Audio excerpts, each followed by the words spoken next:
Haya ndiyo makundi matatu ya hackers wanaoogopwa zaidi duniani kwa sasa. La kwanza ni state sponsored. Hawa wanalipwa, wanadhaminiwa na kulindwa na serikali zao kuiba pesa au siri za nchi nyingine.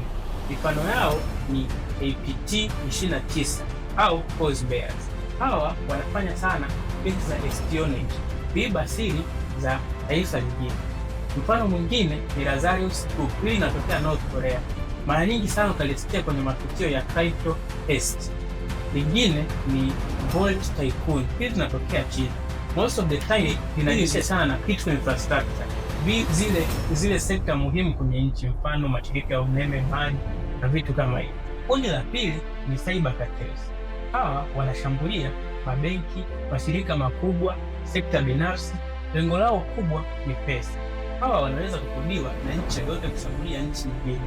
Hawa leo wanaweza wakawa rafiki yako, kesho wakageuka kuwa adui yako, kwani kipaumbele chao kikubwa ni pesa.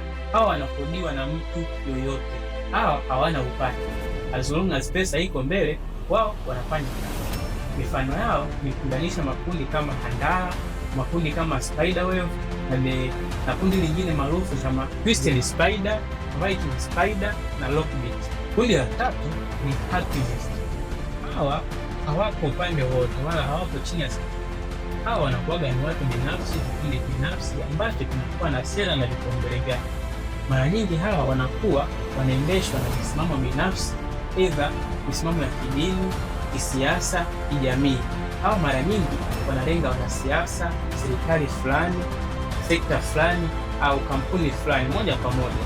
Na mara nyingi hawa wanakuwaga ni kwa ajili ya kupusha ajenda fulani au kufikisha ujumbe fulani kwa serikali, wanasiasa.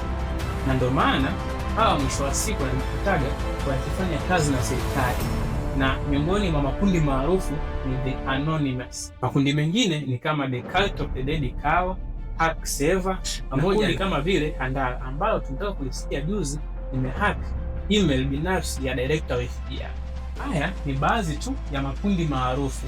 Yapo makundi mengi sana na yako kwenye kategori mbalimbali.